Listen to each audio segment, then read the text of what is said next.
What's going on, YouTube? It's your boy Studio Breeze, and I'm here with my guy, my brother. Keith Mills, what's good, y'all? And today we are bringing you our own personal anime character, Mount Rushmore. Now, we each have set aside four different characters. Coincidentally, we actually both have two main characters and two side characters, part of our teams. And we're going to go like one and one each, giving a little explanation as to why we picked our characters. I'm going to start it off. First off, I want to have my first place in my Mount Rushmore. No particular order, of course. My boy Asta from Black Clover. Now, the reason why I want to give Asta his flowers today is because Asta got a whole lot of hate off the rip. When Black Clover first came out, it was called Copy Clover, and people were hating on him because he screams, and things like that are just kind of insane because every anime copies or is inspired from other things, and every main character screams. Like most anime characters are pretty loud in the first place. So it's like kind of insane that he was being chastised to me for doing the same things that every other anime character was doing. But I felt like he was doing certain things better, which was the whole like really uplifting feel he gave pretty much everybody he ever met. Like anybody who he was ever around, he saw potential in. He tried to uplift them because he was somebody who was put down, like most characters in anime. A lot of MCs in general are like put down and kind of shamed and stuff like that. That's a certain archetype that he followed, but the way that he shined as he grew up and try to lift younger kids and just to anybody, like I said, he met and just in passing in the different arcs, he just radiated this light and kind of really made it like he really belonged in the Black Bulls and showed his like why he was there, and it was very inspiring. So I really want to give a big shout out to Asta for that. So that's why he's my number one. And it's funny that you say that because I might as well throw in my main character who sounds a lot similar, and it's my boy Deku. Now, I just finished season 7 of My Hero. No spoilers here. But if I hear one more motherfucker talking shit about Deku, I'm smacking the shit out, y'all. I don't care.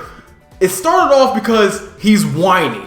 Okay, I'm sorry he's a child in a world with dangerous supervillains. My man's never had a quirk, got this dangerous ass quirk that hurts his body every single time he uses it, and he still does the damn thing. Goes through hell, blood, sweat, and tears, breaking his body down to save people. And damn, sorry if my man's is a little scared, but despite his fears, he still gets it done. To the point now, I'd say he's pretty, well comfortable with his power set. And honestly, it's more of not just Deku, but in terms of the whole show, a lot of the bad flack that he was getting, a lot of people didn't even want to watch the show because they don't like protagonists like that. But you got to kind of understand, not every character is like, not every kid is like Goku who likes to fight, who's, energetic and not really afraid of anything. I feel like having those kind of traits makes not only the characters, but the show a little more impactful, a little more emotional, because those moments where he does triumph despite everything hits a lot harder, especially when you look back and, you see him and all his classmates grow up and they all, for the most part, change. But all the resentment, the disrespect, everything that was just thrown at Deku from day one, none of that is valid in today's day and age of My Hero. None of that is valid. He is a completely different person. And mind you, it's only been a damn year of time. So yeah. Shout outs my nigga Deku. He's the GOAT. Bet I agree. Shout out to Deku. He definitely deserves a spot. Next up for me, I got my first side character, my dog from my favorite retro anime, Yu Yu Hakusho. Damn you! Wait, who? My boy Hiei, of course. You know what I'm saying? Oh, okay. The Black Dragon himself. Shout out to my dog Hiei. Hiei is my favorite anime character of all time. He is the Vegeta clone perfected. I don't gotta say too much about Hiei because Hiei is the GOAT, and people know. If you've seen Yu Yu Hakusho, you know how cutthroat he is. Literally. How he started off. He was one of the OG. Start off as a villain, and then come later, he's a main protagonist and all that stuff. and we saw his path to power. Saw my guy just go crazy in the dark tournament. You know what I'm saying? Excellent win-loss ratio. I'm not going to spoil it I'm going to spoil it. Perfect win-loss ratio in the dark tournament. Went crazy. That's my guy. He's the GOAT. So yeah, he deserves that for Shorsky. And if I had to say it was an order, he actually is number one. But I just wanted to give Asta his flowers first off. It's very funny you say that, because if I had to pick a side character from a retro anime, it's my boy Kuwabara from Yu Yu Hakusho. Now, he ain't have a perfect record. He did not have a perfect record. I can attest to that. Did he win at all? I don't remember. He did win, I believe. I think he won one. I think he won one time, but that's the one. That's the one. He won when we needed him the most, and that's my point. When we needed him the most, he showed up and he showed the hell out. Now, he's definitely a joking character. Let's be for real. Most of the time, his voice is dumb. He acts pretty dumb. He you know, his IQ ain't all the way there. But in the times of need and strife, my man's does what needs to be done. And quite frankly, was towards the end of the show, I'd say, not only one of the most important characters on the show, but also one of the strongest of the show. And you know, at first, when I was younger, I kind of looked at it as like a weird, like, power scaling thing. But I don't know, man. Now I don't even care. He deserves it because everybody else is a goddamn demon in the damn group. So my man's having that higher spiritual awareness, you know, definitely, you know, elevates his power a little bit, man. But, you know, overall, he's goated, and I don't want to hear no disrespect about Kuwabara. You know, Aikiti. You know, I don't want to hear no disrespect about either one of them. I hear that. Nah, Kuwabara is definitely a good man. He's definitely a friend you want to have on your team for sure. In life, bro. In fucking life, bro. Yeah, he's a best friend for. I should have said that. You gotta get to a Kuwabara, yeah, for real. Literally die for them niggas. Literally. But next up for me, I got a shout out to my one of my favorite shows, Seven Deadly Sins, the Lion Sin, Escanor, the Sin of Pride. That's my dog. Okay, now people can talk about the Seven Deadly Frames all they want, but when Seven Deadly Sins was early on in its first 3 seasons, man, we were out here straight cooking into a little bit of the 4th season. Then it got a little shaky, but you know what I'm saying. Escanor as a character, once he was introduced as, like, I think he was like one of the last sins, actually, or if not the last sin to be introduced. He came on the scene and immediately set the tone, immediately changed everything we knew about the power scaling of the show. Things got crazy, and that's why I love it. The cocky attitude, the pride, the quotables he has. Who decided that? Come on, dude. Oh my goodness, bro. Estarossa versus Escanor is one of the greatest fights, one of the craziest aura offs ever in anime. And that's why I love Escanor. The aura, you know what I'm saying? The fights, the quotables.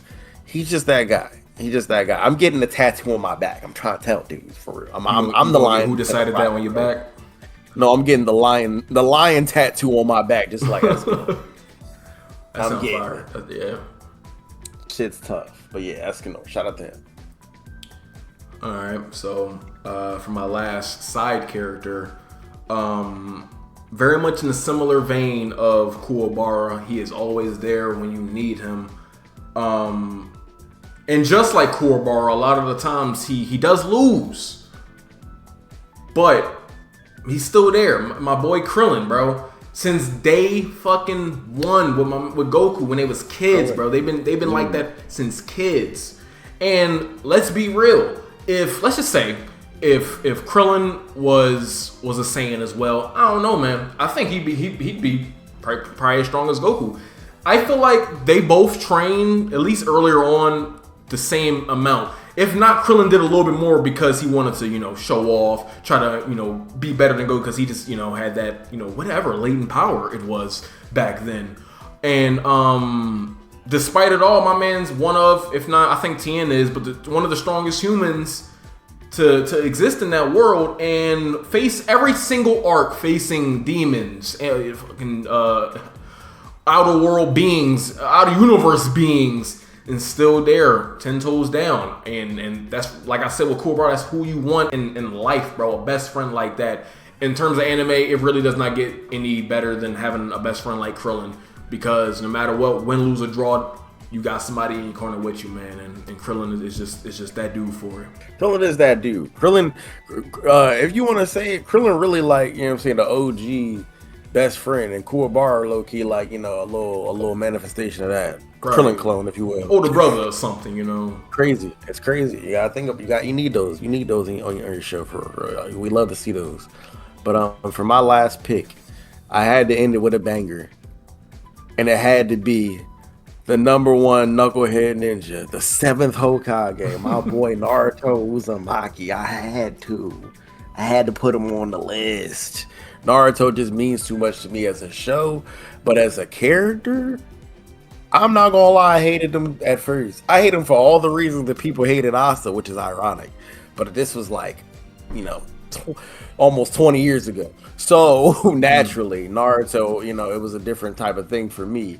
You know, as an adult, I can kind of see past that stuff. But Naruto, just seeing the struggle, seeing like the loneliness, seeing him get his comeuppance when he finally like saved the village, and kind of hating the village for like treating them so dirty. And then finally, when he saved everybody and stuff, now everybody love him.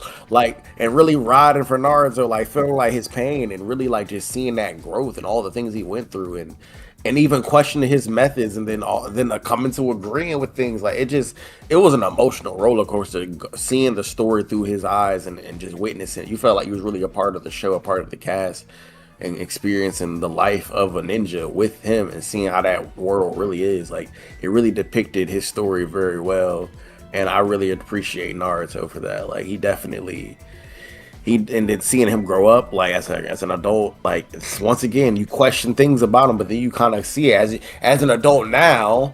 I can understand some of the things that he's got going on as an adult, seeing the things he's going through and the decisions he's made. So it's really like he's really just him and the show itself, both of them like intertwined, of course, because it's told through his lens. It just shows how layered he is as a character and how human he really is. And how much of a light he is, just like Asta, low-key. Asta definitely is a very similar to Naruto as a character. But it's just Naruto, that's that OG. He hit different with that. Man. Shout out to Naruto Uzumaki. And thinking of something like a show like My Hero, where everything takes place in like span of a year, makes me appreciate shows like Dragon Ball and Naruto, where you see them literally grow up, have kids, have a family, and things like that. Yeah, we don't get that no more. Damn, that's really like a lost art, it seems. But for my last character, to be honest, it's not as much of a banger as Naruto, but nonetheless, still impactful character for me. My boy Kenshin Himura. Almost forgot his name for a second, but from Rurouni Kenshin. It was one of the first anime that I sat down and watched without like a recommendation. It was something I just picked, you know. At first I wasn't feeling it because the concept... We just want to say we do not condone the actions of the author. We only like the art. Whoa, hold on. The allegations? Maybe I must have missed that chapter. Oh yeah. Let's take a break.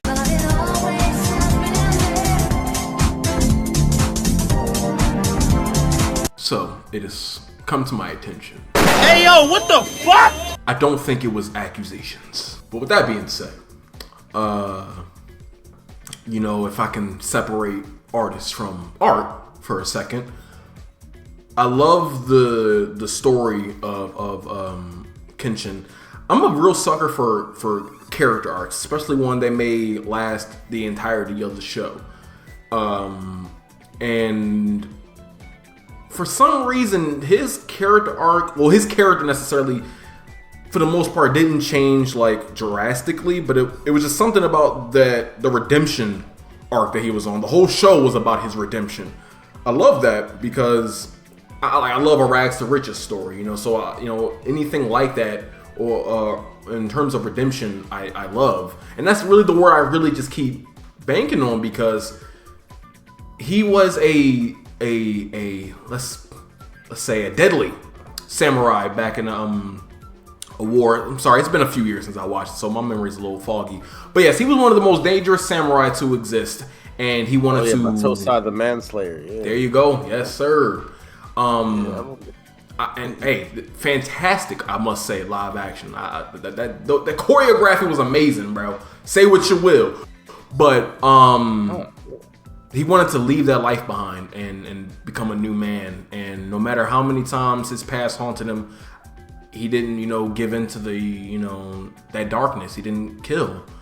No matter how many people was even urging him to, he still stood 10 toes with his morals. And, at the end of the day, you have to respect that in a person, and in life in general, a person that can stand straight with their morals. And something like that, not wanting to kill and wanting to be somebody that you can be proud of, is something that rings true, I feel like, in all of us, So, a fantastic show, fantastic character.